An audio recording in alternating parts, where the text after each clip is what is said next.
Hello friends, आज मैं खोज डॉक्टर एपिसोड 3 एक्सप्लेन करने जा रही हूँ। लेकिन वीडियो शुरू करने से पहले मैं आपसे रिक्वेस्ट करना चाहती हूँ कि अगर आपको मेरी वीडियो पसंद आए तो सब्सक्राइब और लाइक जरूर करिए। एपिसोड 3 में हम देखते हैं छायामीन सेल्फ ब्रीथ करने लगता है तो नर्स डॉक्टर्स को बताती है, लेकिन छायामीन पे कोई इम्प्रूवमेंट नहीं हुआ। कोमा पेशेंट कभी कभी सेल्फ ब्रीथ करते हैं, लेकिन फिर भी डॉक्टर छायामीन का एमआरआई करते हैं। इधर हम देखते हैं छायामीन की स्पिरिट सुनताक को पॉजेस कर लेती है और डॉक्टर ऑन से जाके बोलता है कि सुनताक ने कॉन्गतांग को हेपरिन गलती से नहीं दिया था, जानबूझ के दिया था और सुनताक डिप्टी डायरेक्टर के साथ मिला हुआ है। कल जो कॉन्गतांग कॉन्फ्रेंस होने वाला है उसमें सुनताक को लेके आना, सारा सच सामने आ जाएगा। छायामीन की स्पिरिट इतना कह के भागने लगती है ताकि डॉक्टर ऑन उसे देख ना पाए, लेकिन डॉक्टर ऑन उसे देख लेते हैं और डॉक्टर ऑन सोचते हैं कि सुनताक अपने बारे में ही ऐसा क्यों बोल रहा है। इधर युंगमिन की स्पिरिट कॉन्गतांग की रिपोर्ट देख ही रही होती है कि वहाँ पे सेजोन आती है। यूं ही हाथ फेर के सुनताक के हाथ पे मारती है और पूछती है कि तुमने कॉफी क्यों नहीं लाया। इतने में ही छायामीन की स्पिरिट सुनताक के बॉडी से निकल आती है। फिर सुनताक आईसीयू रूम में जाता है जहाँ पे छायामीन है और वहाँ पे दूसरे डॉक्टर्स भी हैं, डॉक्टर ऑन, जेहुन और सेजून भी हैं। और सुनताक कहता है, देखा युंगमिन ब्रेन डेड पेशेंट नहीं है, वो कोमा पेशेंट है जो कभी कभी ब्रीथ लेते हैं। इसमें ब्रेन एमआरआई करने की क्या जरूरत है? ब्रेन एमआरआई बहुत एक्सपेंसिव होता है। कहीं ऐसा तो नहीं कि आप लोग ब्रेन एमआरआई का फीस पे करोगे? जिसपे जेहुन बोलता है कि एमआरआई करने के लिए तुमने ही तो बोला था। सुनताक हैरान हो जाता है। एक्चुअली सुनताक को इसलिए कुछ याद नहीं क्योंकि तब उसको छायामीन की स्पिरिट ने पॉजेस किया था, इसीलिए सुनताक को कुछ भी याद नहीं। जिस पर सुनताक कहता है, ठीक है, एमआरआई का बिल मेरे नाम पे कर देना। सुनताक इतना कह के वहाँ से चला जाता है, जिसपे डॉक्टर सेनहू कहते हैं कि ये कैसा पागलों जैसा बिहेव कर रहा है।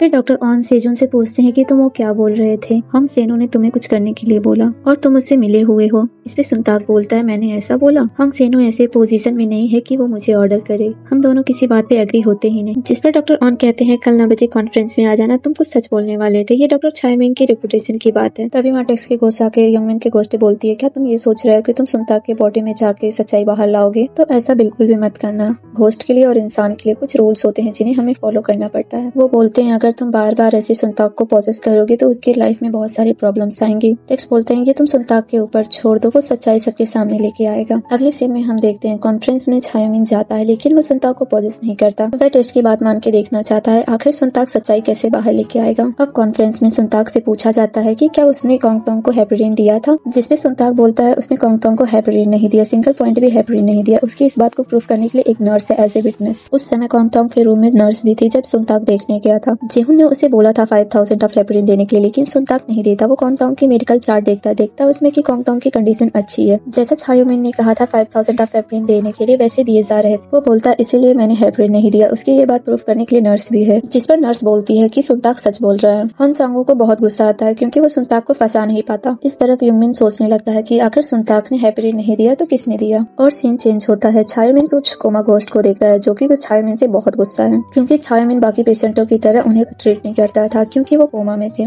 उन्हें चेक भी नहीं करता था। इसीलिए वो लोग बहुत गुस्सा है छायामीन से और उनसे बचने के लिए छायामीन ने सुनताक की बॉडी को फिर से पॉजेस कर लिया और दूर जाके उसकी बॉडी से निकल जाता है। छायामीन की स्पिरिट जब सुनताक को पॉजेस कर लेती है तो उसे कुछ भी याद नहीं रहता। ऐसे ब्लैक मोमेंट पे उसे बहुत गुस्सा आता है। सुनताक सोचता है आखिर उसके साथ ये क्या हो रहा है, उसे कुछ याद क्यों नहीं रहता है। इन सब बातों से वो बहुत फ्रस्ट्रेटेड रहता है। सुनताक सोचता है कि आजकल उसके साथ क्या हो रहा है, उसे कुछ याद क्यों नहीं रहता है। इन सब बातों से उसे बहुत फ्रस्ट्रेशन होता है। तभी उसके पास ईयर रूम से कॉल आता है। उसे डॉक्टर जेसुन ने कॉल किया था कि इमरजेंसी केस है, इस पेशेंट को सर्जरी की जरूरत है। बोलते हैं दूसरे डॉक्टर्स अवेलेबल नहीं है, जिसमें तुम्हें ही मेरी हेल्प करनी पड़ेगी। जिसपे सुनताक कहता है कि मैं कैसे हेल्प करूंगा, किसी सीनियर डॉक्टर को बुलाना चाहिए। सेजून बोलती है कि वो कुछ सीनियर डॉक्टर्स के पास कॉल कर रही है। तभी सुनताक वहाँ से जाने लगता है, जिसपे छायामीन की स्पिरिट उसे पॉजेस कर लेती है और वो सर्जरी करती है उस पेशेंट की। ये सब देख के हिशुन हैरान हो जाता है क्योंकि वो उसे यकीन नहीं होता है कि जो सब लोग बोल रहे थे उसने आज खुद भी देख लिया। अगले सीन में हम देखते हैं सुनताक सीसीटीवी कैमरा देख रहा होता है कि वह कैसी अजीब अजीब हरकतें करता है। वो सिक्योरिटी गार्ड से बोलता है ये सब डिलीट करने के लिए। हन सांगो छायामीन को कहीं दूसरी जगह शिफ्ट करने के लिए बोलता है क्योंकि अगर छायामीन को होश आ गया तो उसकी सच्चाई बाहर आ जाएगी। डॉक्टर ऑन हन सांगो से रिक्वेस्ट करने जाते हैं कि छायामीन को यहीं पे रहने दे। तो हन सांगो कहता है कि तुम डिसाइड कर लो कि तुम्हें क्या करना। अगर तुम छायामीन को ऐसे बचाना चाहते हो तो तुम्हें उस दिन ऐसे छुप के नहीं रहना चाहिए था। फ्लैशबैक में हम देखते हैं कि डॉक्टर ऑन ही हन सांगो से मिले होते हैं, जो कि कॉन्गतांग को 1000 ऑफ हेपरिन नहीं 5000 ऑफ हेपरिन देने के लिए बोलते हैं जेहुन को, सुनताक को फंसाने के लिए। लेकिन जेहुन खुद नहीं देता, वो सुनताक को बोलता है देने के लिए, लेकिन सुनताक भी नहीं देता। तो डॉक्टर ऑन खुद ही 5000 ऑफ हेपरिन कॉन्गतांग को दे देते और देने के बाद वो बहुत घबरा जाते हैं कि उसने प्रोफेसर की पोजीशन पाने के लालच में ये क्या कर दिया। अगले सीन में हम देखते हैं सुनताक छायमिन को आईसीयू रूम से निकाल देता है ताकि हंग सेनु उसे कहीं और शिफ्ट न कर पाए। और हम देखते हैं सेजिन भी इसी हॉस्पिटल में काम करने लगी है। वो डिसाइड करती है छायमिन पर ट्रीटमेंट करने की और इसीलिए हंग सांगो यंगमिन को ट्रांसफर नहीं कर पाता। इधर सेजुन सुनताक से बोलती है कि जब वो यूएस थी तो उसके पास किसी ने कोंगतोंग की रिपोर्ट भेजी थी और बोला था क्या ये सर्जरी पॉसिबल है। मैं उस व्यक्ति से कोरियन एयरपोर्ट पे मिलने वाली थी लेकिन उससे मिल नहीं पाई और अब उसका कॉल भी नहीं लग रहा है। कोंगतोंग की सर्जरी सक्सेसफुल होने के बाद भी उनका होश में नहीं आना और छायमिन का एक्सीडेंट, यह सभी चीजें सेजोन को सस्पिशियस लगती हैं। अब सेजिन चाहती है कि इन सब प्रॉब्लम्स में सुनताक उसकी हेल्प करे उसे सॉल्व करने में, जिस पर सुनताक बोलता है कि वो अपने आप को ऐसे कॉम्प्लिकेशन में नहीं डालेगा इसलिए वो हेल्प नहीं कर सकता। और इसके बाद यंगमिन की स्पिरिट सुनताक को पॉसेस कर लेती है और उसका कार लेके हॉस्पिटल के बाहर निकल आता है। लेकिन बाहर तभी सुनताक से एक लेडी टकरा जाती है जिसकी वजह से छायमिन की स्पिरिट सुनताक के बॉडी से निकल आती है। जिस लेडी से सुनताक टकराया था वो बेहोश हो जाती है। शायद उस लेडी का तबीयत पहले से ही खराब था। सुनताक उस लेडी को चेक करता है। उसके लिए वो छायमिन के स्पिरिट से मदद मांगता है कि वो उसे पॉसेस कर ले और इस लेडी की जान बचा ले। यानी सुनताक छायमिन के स्पिरिट को देख सकता है और एपिसोड 3 यहीं पे एंड होता है।